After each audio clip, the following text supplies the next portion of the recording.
Hello, my name's Andy. Welcome to episode 89 of Keeping Water. As I said way back in episode 88, I'm not doing weekly videos anymore, and this isn't me returning to them. Instead, it's one of the more ad hoc videos I said I'd do alongside seasonal reviews. Now, this video is roughly in 3 parts. The main part is about a topic that I've been thinking about for a while and almost nearly already made a video on. The second is a little bit of what you can expect coming up in the near future. And thirdly is a competition, which I'll talk more about right at the end. Right, onto the main part of the video, which is pond design and fish welfare. And it's a topic I've been thinking about covering for quite a while, and it was originally going to be part of a series called Unpopular Opinions, but at the time I was a little worried about my subscriber count, and also pond keeping has somewhat of a reputation for not dealing with disagreements too well. You may have noticed online recently. So I kind of put it to one side for a while, but now I'm not so bothered about subscribers, and maybe I'm underestimating the pond keeper community, and maybe we can have a decent debate without any silliness. My thoughts about pond design and fish welfare really stem from a video I made last year about carp and stress. And while researching that, I was surprised just how much psychological stress can affect a fish's physiological well-being. For instance, in one study, a group of carp was split into 2 groups. Now, all the carp in both groups had a parasite infection, but one group was netted daily, something that would have been quite stressful for them, and the other group were left alone. Now, in all other ways, their care was identical, water quality, feed, etc. But by the end of the study, 40% of the carp in the group that had been netted had died, and none of the group that had been left alone had, which I think is a pretty clear indication how much stress plays a large part in a fish's physical health. The impact that stress has on fish led me to think about the environment we create for them, both in terms of how it might minimise stress from occurring and how it might support their instinctive behaviour they'd like to perform when they feel stressed. It led me down quite a rabbit hole really, because as most things in this hobby, nothing is simple, and one decision or approach can impact or compromise another. Now, I'll start by saying this isn't me bashing modern formal ponds, especially koi ponds, but an environment that's bare and devoid of features both in and around the pond will struggle to provide a fish what it needs when it is stressed. Now, I've watched a lot of aquarium and pond keepers advocate for quite sparse environments because, they quite rightly say, they're a lot easier to keep the water healthy and clean in. They also say that fish don't care what their environment is like, and I think for the most part that's right, but I think there's a smaller, significant part where they do. Now, I don't think fish are as sophisticated as some other animals, like mammals, who require a lot of enrichment if they're kept in captivity to stop significant psychological problems. But again, I do think there are those times where their psychological stress really needs to be catered for, or it can impact their physical health. Those times include when they're ill, either with something like a parasite infection or with a longer-term health condition, when they're injured, when they're scared of predators or the thought of predators, or because other animals, like us, are around the pond and scaring them, when they're being taken out of the pond, when they have problems with water quality, side effects to medicinal treatments, and even after spawning, especially for female fish. Now, I think at one time or another, every pond keeper's fish has experienced one or more of them, and it's really nigh on impossible to prevent it completely. When those fish experience them, they experience stress. And when they experience stress, there'll be a number of instinctive behaviours they want to perform. And if they can't, they're likely to feel more stress, which, as we know, will impact their physical health even more. So how does this fit into the environment we provide for them? Well, even in the wild, fish have limited options. They can't build themselves a house, they can't go and see a doctor. But there are naturally occurring features that they make use of. Now, I think the priorities when people build a pond aren't really around these natural features and making it look like a natural home or be a natural home for fish. I think the first priority is making it a pond that's easy to keep clean, that's easy to filtrate, and that's easy to prevent water quality issues. Which is obviously the priority for everyone, because if you don't prevent the environment they're living in from getting toxic, then all other considerations are moot, really. You can't worry about the stress of a fish if it's living in a toxic environment and potentially dying. One part of achieving that for most people is to have as little in or around the pond that might bring dirt into the pond and then add to the work of the filtration. Another part of healthy water that fish keepers aim for is having good flow around the pond to all areas of the pond so that dirt doesn't collect and instead is picked up by the filters.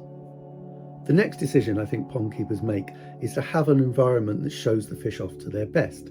I sometimes look at some of the rectangular ponds that koi keepers have, and it's almost like a picture frame within which to best experience your fish. And the final decision centres on people's own preferences as far as aesthetics go. Some people don't like a messy pond like mine, however natural it may or may not look, and some people prefer cleaner lines.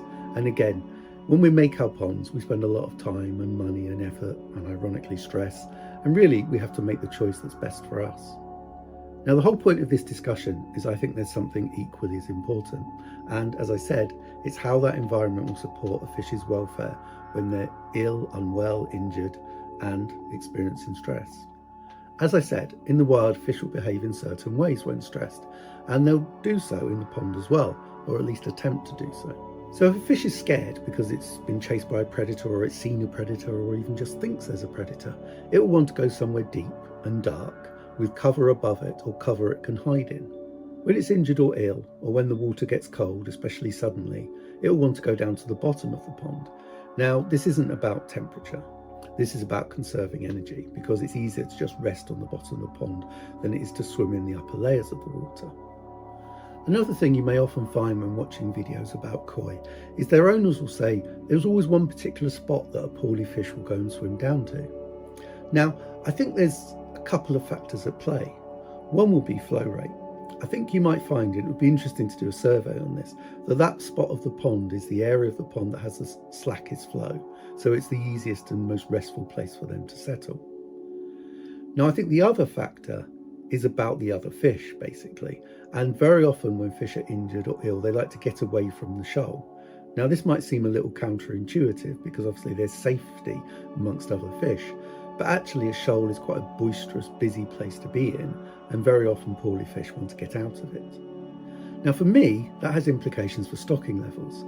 Now again, there's a ton of debates about how many fish you can have in a certain size of pond or with a certain amount of filtration.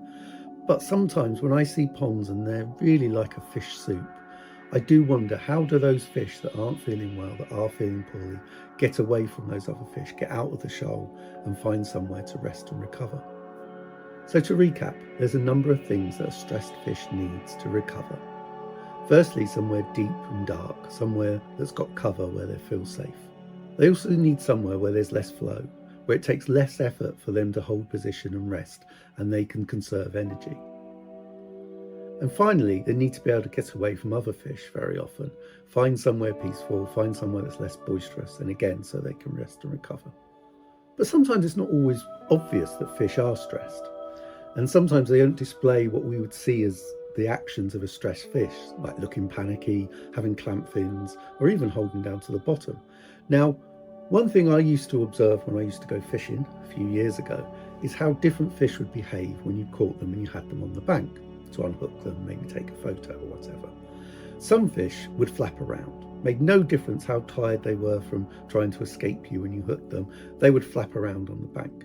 Some fish would go very, very rigid, which looked more obviously stressed. And then other fish would lie completely still. Again, they would be no more tired than the fish that was flapping around.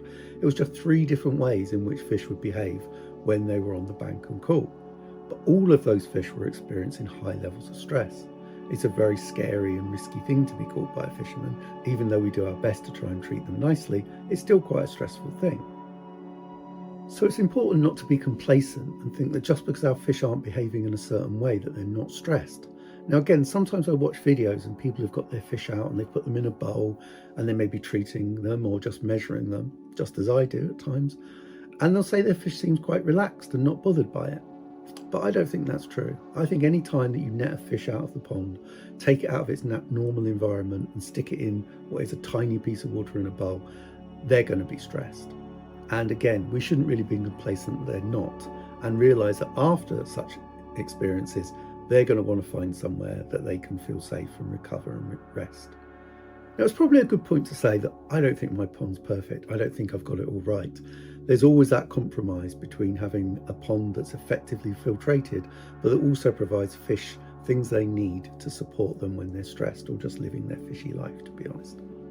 I have a lot of plants in my pond, and I have quite an informal, natural, although nothing's really natural, shape to the pond, which helps provide areas of shade and areas to rest.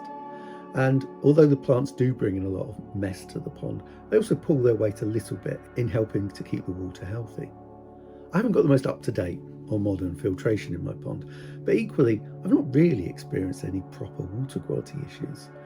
But I still had to compromise in what I'd like to do in providing a natural environment in fish to enable the filtration to do their job.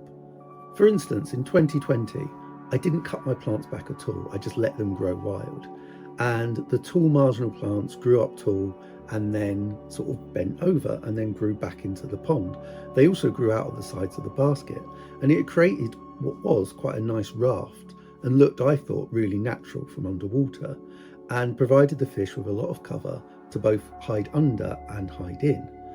The problem was, come early winter, when I thought I'd give them a bit of a trim back, I found it just had collected tons of dirt and detritus, and it was really untenable. In spite of water quality issues not being a problem for me, I did worry that I was building up problems for the future, so cut it all back and have continued to do so. However, I do have a plant that grows from the side of the pond and then grows out over the pond, and it provides really good cover, and it grows quite a lot. I would say 2 to 3 inches a year, so it's providing a bigger and bigger shelter for the fish. But it doesn't really collect dirt because it kind of keeps itself just above the surface of the water for the most part. Now, the marginal plants themselves, as I said, also provide a kind of a wall around the pond, giving shade at different times of day and helping to give the fish, I think, areas of shadier water they can go and hide in if they feel like it. As you may have seen, I've also got some lilies in the pond, and although they're only in their first year and just growing and they're not as big as maybe, well, hopefully they'll get, they still provide some areas of cover, and they'll only get better, I think, over the years, although it will always be seasonal. So there's always a bit of a compromise when you're thinking about water flow to ensure you get the dirt to the pump, in my case, and then into the filters. But I do know there's 2 areas of the pond which have the slackest flow. They're in the rear left corner and the rear right corner. And I've no inclination to do anything about that, because as I said, having some areas of water where there's less flow and the fish can use less energy to rest in them, I think is a good idea. What it does mean is I have to do quite a lot of pond vacuuming quite regularly, in the summer at least weekly. But I think it's a small price to pay. So I think I've got a reasonable compromise in my pond in hitting all those markers. So have the fish got areas they can hide? Have the fish got areas they can rest? Have they got areas where they can get away from the other fish? And I think they can. And as my water quality suggests, I think I've got a good filtered pond as well. I think there's probably some suspended fines in the pond that I'd like to have a few less of, but I think generally it does its job and I've got that balance. But you don't have to have a pond like mine to address some of those issues for fish. I remember watching a video a few years ago, I think it was a Dutch channel, and he had a rectangular koi pond. But when his fish got ill, he put one of his winter covers over the pond. I think it covered about a third of it, which provided a nice dark area, shady, and probably feeling quite safe for the fish. He also turned down the returns to that area of the pond, so the water was slacker. So the fish had a nice dark area and they could rest. So I think there's always a plan B, in spite of what your pond is like, that you can use to help fish when they're stressed. But to be honest, it's not something I see too often or even spoken about that much. So I'd really be interested in hearing what your views are on the topic as a whole. And remember, let's just have a good debate. And also, what if you have plan Bs that you implement when your fish are stressed, and how well you think they work. Right, on to the next section, and this is about what's coming up. So I have a few ideas for a few more ad hoc videos. I'm not sure they'll be coming out that quickly. So I think the next video is almost certainly going to be the summer review video, which is going to come out at the end of August, beginning of September. Now, if you follow me on Instagram or even watched a couple of my YouTube shorts, I've got a lot done over the last few months. I've not been making videos, but I have been doing quite a lot around the pond, including improving the heron fence, doing a major upgrade on my filter shed, which is so much better. It's so much easier to do cleans and just generally maintain it. And quite a lot of other things. Now, there's also updates to give you on the fish, on my new carp that you'd have just seen gone in before I start making weekly videos. They're doing fine. A couple of problems with one of them, but I'll tell you all about that. The rudd and the rudd fry are doing well. The mysterious disappearing crucian carp has shown its fishy face a couple of times. Now, I wondered if any of the fish were going to spawn. I'm not going to spoil the surprise. All I will say is one of the rudd has some marks on it that they usually get in form of lost scales when they have spawned. Now, I will be open and say I have not seen any fry yet, so I'm not sure if any of the fish have spawned. And certainly with the carp, I think you'd notice. But I'll tell you more at the end. Now, there'll probably be a few more topics as well. That won't be all of it. So it'll probably be quite a long video. And that will almost certainly be the next video. Right, finally, the competition. Now, again, if you've followed me on YouTube Shorts and things like that, you know I've got some stickers. Now, I got these really because I got a new laptop and I wanted to stick them on my new laptop, which is a bit silly. But you can't just get one or two, so I got sent quite a lot. Now, if you'd like one of them, you can win it.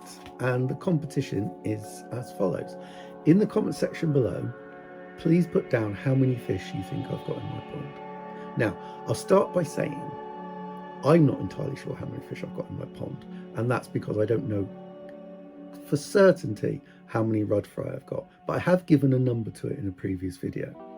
So, for the first 5 people to either get the absolute correct number or the 5 people who are closest, I will send out one of these stickers, or maybe 2. Depends how many I've got left, to you. So stick it down in the comment section below, and I think I'll run it for 2 weeks. So in 2 weeks' time, I'll release another quick little video and let you know as well. Right, that's it. Thank you very much for watching, and I will see you next time.